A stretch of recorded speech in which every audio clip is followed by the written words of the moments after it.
അല്ലാഹുമ്മ സ്വല്ലി വസല്ലിം വബാരിക് അലൈഹി. ഞാനിന്ന് പറയാൻ പോകുന്ന വിഷയം, നമ്മളെ മക്കൾ പലരും പരീക്ഷകൾ എഴുതി നിൽക്കുകയാണ്. 10ാം ക്ലാസ് കഴിഞ്ഞവരുണ്ട്, +2 കഴിഞ്ഞവരുണ്ട്, അങ്ങനെ തുടങ്ങി പല പല പരീക്ഷകൾ എഴുതി നിൽക്കുന്ന മക്കളുണ്ട്.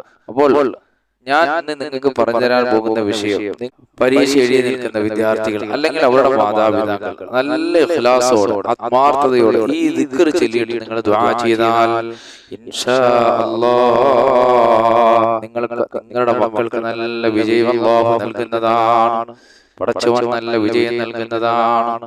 നമ്മുടെ ഉമ്മമാരുടെ അടുത്ത് ഉപ്പമാരുടെ അടുത്ത് ദുആ ചെയ്യാൻ നമ്മൾ പറയണം. കാരണം പരീക്ഷ എഴുതി നിൽക്കുന്ന മക്കളുടെ ഉപ്പമാരും ഉമ്മമാരും എപ്പോഴും നിങ്ങളുടെ മക്കൾക്ക് വേണ്ടി ദുആ ചെയ്യണം. അല്ലാഹു സുബ്ഹാനഹു വ തആല മൂന്ന് പ്രാർത്ഥനകൾ അല്ലാഹു തട്ടപ്പെടുകയില്ല. അതിൽ ഒന്നാമത്തെ പ്രാർത്ഥന ഏതാണ്? മക്കൾക്ക് വേണ്ടിയിട്ട് മാതാപിതാക്കൾ ചെയ്യുന്ന ദുആ അല്ലാഹു സ്വീകരിക്കുന്നതാണ്. പടച്ചവനെ, എന്റെ കുഞ്ഞിന് നല്ല ബുദ്ധി ഓർമ്മ നൽകണേ അല്ലാഹ്, ഓർമ്മ ശക്തി നൽകണേ അല്ലാഹ്, അവനെ നീ എല്ലാ പരീക്ഷകളിലും നീ വിജയിപ്പിക്കണേ അല്ലാഹ്. എന്റെ പ്രിയപ്പെട്ട മുഅ്മിനീങ്ങളെ, നല്ല ഇഖ്ലാസോടെ നിങ്ങൾ അല്ലാഹുവിനോട് ദുആ ചെയ്ത് നോക്ക്. നല്ല വിജയം അല്ലാഹു നൽകുന്നതാണ്. ഉമ്മയുടെ മരണശേഷം മഹാനായ മൂസ നബി അലൈഹിസ്സലാത്തു വസ്സലാം തൂർ സീനാ പർവ്വതത്തിൽ കയറുന്നതിനിടയിൽ ചെറുതായിട്ടൊന്ന് വഴുതിപ്പോയി. അപ്പോൾ അല്ലാഹു സുബ്ഹാനഹു വ തആല പറഞ്ഞു കൊടുക്കുകയാണല്ലയോ മൂസ, ഇനി മുതൽ നീ സൂക്ഷിച്ചു നടക്കണം. കാരണം എന്തുകൊണ്ടെന്നാൽ നിനക്ക് വേണ്ടി ദുആ ചെയ്യുന്ന കരങ്ങൾ നഷ്ടപ്പെട്ടിരിക്കുകയാണ്. സുബ്ഹാനല്ലാഹ്. ഉമ്മ മരണപ്പെട്ടു പോയേ മൂസ. ഒരു ഉമ്മ മക്കൾക്ക് വേണ്ടി അല്ലെങ്കിൽ ഒരു ഉപ്പ മക്കൾക്ക് വേണ്ടി എപ്പോഴും അവരുടെ ഹൃദയങ്ങൾ കൊണ്ട് ദുആ ചെയ്യുന്നതാണ്. അല്ലേ? നമുക്കൊക്കെ മക്കളുണ്ട്, നമ്മളെപ്പോഴും അവർക്ക് വേണ്ടി ദുആ ചെയ്യുന്നതാണ്. സുബ്ഹാനല്ലാഹ്. നിങ്ങൾ നോക്ക്, മൂസ നബി അലൈഹിസ്സലാത്തു വസ്സലാമിനോട് അല്ലാഹു പറഞ്ഞതെന്താണ്? ഇനി നിങ്ങൾ സൂക്ഷിച്ച് നടക്കണേ, നിങ്ങൾക്ക് വേണ്ടി ദുആ ചെയ്യുന്ന കരങ്ങൾ, അഥവാ നിങ്ങളുടെ ഉമ്മ, ആ ഉമ്മ മരണപ്പെട്ടു പോയിട്ടുണ്ട് മൂസ എന്ന് മഹാനായ മൂസ നബി അലൈഹിസ്സലാത്തു വസ്സലാമിനോട് അല്ലാഹു സുബ്ഹാനഹു വ തആല പറഞ്ഞെങ്കിൽ അത്രയ്ക്ക് പവറുള്ളതാണ് ഉമ്മമാരുടെ ദുആ. ഉപ്പമാരുടെ ദുആ അത്രയ്ക്കും പവറുള്ളതാണ്. എന്റെ പ്രിയപ്പെട്ട മുഅ്മിനീങ്ങളെ, അവ നമ്മുടെ മക്കൾക്ക് നല്ല വിജയം കിട്ടാൻ വേണ്ടി, അവർ നല്ലോണം പഠിക്കാൻ വേണ്ടി, നല്ല ബുദ്ധി ഓർമ്മ നൽകാനും ഓർമ്മ ശക്തി നൽകാനും എല്ലാം നിങ്ങളുടെ മക്കൾക്ക് വേണ്ടി ദുആ ചെയ്യണം.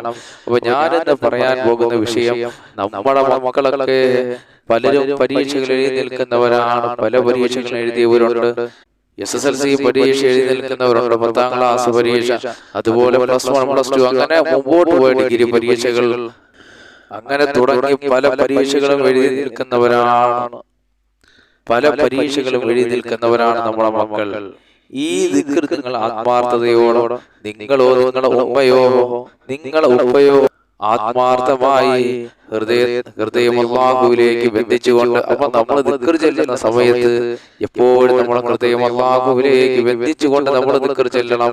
മഹാനായ യൂനുസ് നബി അലൈഹിസ്സലാത്തു വസ്സലാം മത്സ്യത്തിന്റെ വയറ്റിൽ കിടന്നപ്പോൾ ചൊല്ലിയ ദിക്ർ ഉണ്ടല്ലോ, ലാ ഇലാഹ ഇല്ലാ അൻത സുബ്ഹാനക ഇന്നി കുന്തു മിനൽ ളാലിമീൻ. നല്ല ഇഖ്ലാസോടെ മഹാനവറുകൾ ചൊല്ലി.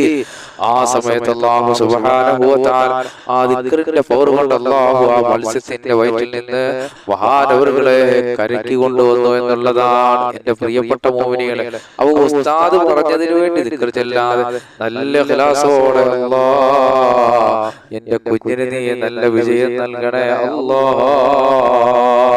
അതുപോലെ പരീക്ഷ എഴുതിയവർ നല്ല ഇഖ്ലാസോടെ, പടച്ചവനെ സർവ്വതും അല്ലാഹുവിലേക്ക് സമർപ്പിച്ചുകൊണ്ട് നിങ്ങൾ ഈ ദിക്ർ ചെല്ലിയാൽ ഇൻഷാ അല്ലാഹ് നല്ല വിജയം നിങ്ങളെ മക്കൾക്ക് കിട്ടുന്നതാണ്. ഉന്നത വിജയം ലഭിക്കും. ഓരോ വിഷയങ്ങളിൽ ഇൻഷാ അല്ലാഹ് പരിപൂർണ വിജയം ലഭിക്കുന്നതാണ്. അപ്പൊ ഈ ദിക്ർ ഏതുവരെ ചൊല്ലണം? റിസൾട്ട് വരുന്നത് വരെ നിങ്ങൾ ചൊല്ലണം.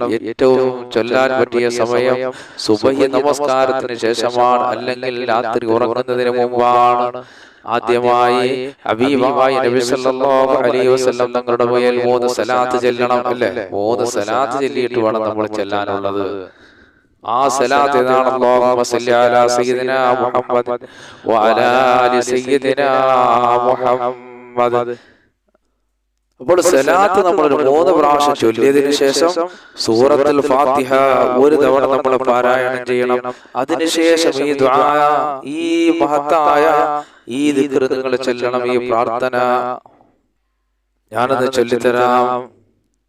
റബ്ബി സിദ് ഔലാദി ഇൽമ വഫഹ്മ വജ്അൽ നതീജതഹും ഖൈറ വർസുഖ്ഹും നജാഹ വതൗഫീഖ.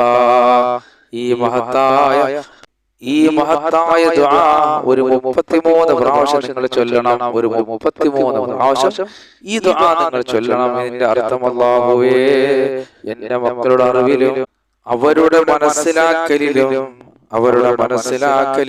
നീ വർദ്ധനവ് നൽകണേ അല്ലാഹ്.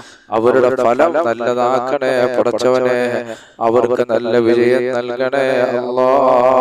അതിനുശേഷം ഈ പറയുന്ന ഓരോ ദിക്റുകളും, അതിനുശേഷം ഈ പറയാൻ പോകുന്ന ഓരോ ദിക്റുകളും 33 പ്രാവശ്യം നമ്മൾ ചെല്ലണം. സുബ്ഹാനല്ലാഹ് സുബ്ഹാനല്ലാഹ് സുബ്ഹാനല്ലാഹ് 33 പ്രാവശ്യം, അൽഹംദുലില്ലാഹ് അൽഹംദുലില്ലാഹ് അൽഹംദുലില്ലാഹ് 33 പ്രാവശ്യം, അല്ലാഹു അക്ബർ അല്ലാഹു അക്ബർ അല്ലാഹു അക്ബർ 33 പ്രാവശ്യം ഈ പ്രാർത്ഥനയും ദുആയും ചെയ്തതിനു ശേഷം ഹൃദയങ്ങൾ അല്ലാഹുവിലേക്ക് ബന്ധപ്പെടുത്തിക്കൊണ്ട് നല്ല ഇഖ്ലാസോടെ ദുആ ചെയ്യണം. അല്ലാഹുവേ, എന്റെ മക്കൾ എഴുതിയ എല്ലാ പരീക്ഷകളിലും നീ നല്ല വിജയം നൽകണേ അല്ലാഹ്. പടച്ചവനെ, അവർക്ക് നല്ല വിജയം നൽകണേ അല്ലാഹ്.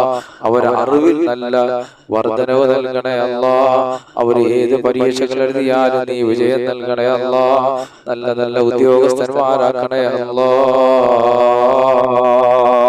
പടച്ചവനെ, അവരുടെ റിസൾട്ട് അവർക്ക് അനുകൂലമാക്കണേ അല്ലാഹ്. ദുനിയാവിലും ആഖിറത്തിലും ഉപകാരപ്പെടുന്ന മക്കളാക്കണേ അല്ലാഹ് എന്നുള്ള പ്രാർത്ഥന മലയാളത്തിൽ നിങ്ങൾക്ക് അറിയാവുന്നതുപോലെ അല്ലാഹുവോട് ദുആ ചെയ്യുക. എന്നാൽ നിങ്ങളുടെ മക്കൾക്ക് പ്രതീക്ഷിച്ചതിലും കൂടുതൽ വിജയം കിട്ടും ഇൻഷാ അല്ലാഹ്. അപ്പോൾ നമ്മളിത് ചെയ്യുമ്പോൾ എപ്പോഴും നല്ല ഇഖ്ലാസ് വേണം. പടച്ചവനെ, നീയല്ലാതെ ഒരു അഭയമില്ലേ അല്ലാഹ്. റബ്ബേ, എല്ലാ വിഷയങ്ങളിലും നീ മാത്രമാണുള്ളത് റബ്ബേ. നല്ല ഇഖ്ലാസോടെ നമ്മൾ അല്ലാഹുവിനോട് ദുആ ചെയ്താൽ ഇൻഷാ അല്ലാഹ് നമ്മളെ മക്കൾക്ക് നല്ല വിജയം കിട്ടുന്നതാണ് റബ്ബേ. നീ തന്ന മക്കളെ സാലിഹീങ്ങളാക്കണേ അല്ലാഹ്. റബ്ബേ, അവരേതെല്ലാം മേഖലകളിൽ അല്ലാഹുവേ വർക്ക് ചെയ്താലും അവിടെ എല്ലാം നീ ബർക്കത്ത് നിലനിർത്തണേ അല്ലാഹ്. അൽഹംദുലില്ലാഹി റബ്ബിൽ ആലമീൻ. അല്ലാഹുമ്മ സ്വല്ലി അലാ സയ്യിദിനാ മുഹമ്മദ് വഅലാ ആലി സയ്യിദിനാ മുഹമ്മദ്. അല്ലാഹുമ്മ ഇഗ്ഫിർ ലനാ വലിവാലിദീനാ വലിമശായിഖിനാ വലിഅസാതിദിനാ റബ്ബി റഹ്മഹാ കമാ റബ്ബൗനാ സിഗാറ. അല്ലാഹുവേ, പടച്ചവനെ, ഞങ്ങൾ പറഞ്ഞതും കേട്ടതെല്ലാം ഒരു സാലിഹായ അമലാക്കണേ അല്ലാഹുവേ. പടച്ചവനെ, ഞങ്ങൾ പലരും രോഗികളാണ്. ഞങ്ങളുടെ രോഗങ്ങൾ ശിഫയാക്കണേ അല്ലാഹ്. ഞങ്ങളിൽ നിന്ന് മരണപ്പെട്ടവർക്ക് നീ മാഫ് ചെയ്യണേ അല്ലാഹ്. ഞങ്ങളുടെ പ്രിയപ്പെട്ടവർ പലരും മരണപ്പെട്ടു പോകണമേ, അവർക്കൊക്കെ നീ സ്വർഗം നൽകണേ അല്ലാഹ്. ജീവിച്ചിരിക്കുന്ന ഞങ്ങൾക്ക് ആഫിയത്തുള്ള ദീർഘായുസ്സ് നൽകണേ അല്ലാഹ്. ഇതെല്ലാം പറഞ്ഞതും കേട്ടതെല്ലാം ഇരുലോക വിജയികളെ കൂട്ടത്തിലെത്താൻ ഒരു കാരണമാക്കണേ അല്ലാഹ്. ഞങ്ങളുടെ കൂട്ടത്തിൽ കടക്കാറുണ്ട്, കടങ്ങളൊക്കെ വീട്ടണേ അല്ലാഹ്. പടച്ചവരെ, ഞങ്ങളുടെ കൂട്ടത്തിൽ ഭവനമില്ലാത്തവരുടെ ഭവനം നൽകണേ അല്ലാഹ്. ഞങ്ങളുടെ ഭവനങ്ങളിൽ പണി നടക്കുന്നത് പെട്ടെന്ന് പൂർത്തിയാക്കണേ അല്ലാഹ്. റബ്ബേ, ഞങ്ങളെ സഹായിച്ചവരെ നീ സഹായിക്കണേ അല്ലാഹ്. സർവ്വവിധ ആപത്ത്, മുസീബത്ത്, ഇടങ്ങേറുകളിൽ, ബുദ്ധിമുട്ടുകളിൽ, കഷ്ടപ്പാടുകളിൽ, ദുരിതങ്ങൾ, വേദനകൾ, അപകട മരണങ്ങളിൽ അവരെയും ഞങ്ങളെയും നീ കാക്കണേ പടച്ചവനെ. അല്ലാഹുവേ, ഞങ്ങളുടെ ഭവനങ്ങളിലൊക്കെ സന്തോഷത്തോടെ താമസിക്കാനുള്ള ഭാഗ്യം നൽകണേ അല്ലാഹ്. പടച്ചവനെ, എത്രയോ മക്കൾ വിവാഹപ്രായത്തിൽ നിൽക്കുന്ന സാലിഹീങ്ങളായ ഇണകളെ നൽകണേ അല്ലാഹ്. ജോലിയില്ലാത്തവർക്ക് ജോലി നൽകണേ അല്ലാഹ്. ദാരിദ്ര്യം എന്ന മഹാവിപത്തിൽ നിന്ന് ഞങ്ങളെ കാക്കണേ പടച്ചവനെ. അല്ലാഹുവേ, കേസുകളിൽ നിന്ന്, കള്ളക്കേസുകളിൽ നിന്ന് രക്ഷപ്പെടുത്തണേ അല്ലാഹ്. ഞങ്ങളെ സഹോദരങ്ങൾ പലരും വിദേശ രാജ്യങ്ങളിലാണ്. സന്തോഷത്തോടെ, സൗന്ദര്യത്തോടെ, സമ്പത്തോടെ യാത്ര ചെയ്യാനുള്ള ഭാഗ്യം നൽകണേ അല്ലാഹ്. ഞങ്ങളെ കച്ചവടത്തിൽ, ഞങ്ങളുടെ ജോലിയിലെല്ലാം ബർക്കത്ത് നൽകണേ അല്ലാഹ്. ഈ ഭൂമിയിൽ എന്തെല്ലാം അനുഗ്രഹങ്ങൾ നീ ഞങ്ങൾക്ക് നൽകിയിട്ടുണ്ട്, അതിലെല്ലാം ബർക്കത്ത് നൽകണേ അല്ലാഹ്. ഞങ്ങളുടെ മക്കളെയൊക്കെ അലിമീങ്ങളും സാലിഹീങ്ങളും പണ്ഡിതന്മാരും ഉദ്യോഗസ്ഥന്മാരും മാതാപിതാക്കൾക്ക് നാട്ടുകാർക്കും കുടുംബത്തിനെല്ലാം ഉപയോഗമുള്ള നല്ല മക്കളാക്കണേ അല്ലാഹ്. പടച്ചവനെ, കിഡ്നി രോഗം, ഹാർട്ട്, ബ്രെയിൻ ട്യൂമർ, ക്യാൻസർ പോലെയുള്ള സകല രോഗങ്ങളിൽ ഞങ്ങളെയും ഞങ്ങളുടെ മക്കളും ഞങ്ങളോട് ദുആ കൊണ്ട് വസിയത്ത് ചെയ്ത് എല്ലാവരെയും നീ കാക്കണേ അല്ലാഹ്. റബ്ബനാ ആതിനാ ഫിദ്ദുനിയാ ഹസനത വഫിൽ ആഖിറതി ഹസനത വഖിനാ അദാബന്നാർ. അല്ലാഹുമ്മ സ്വല്ലി വസല്ലിം വബാരിക് അലൈഹി.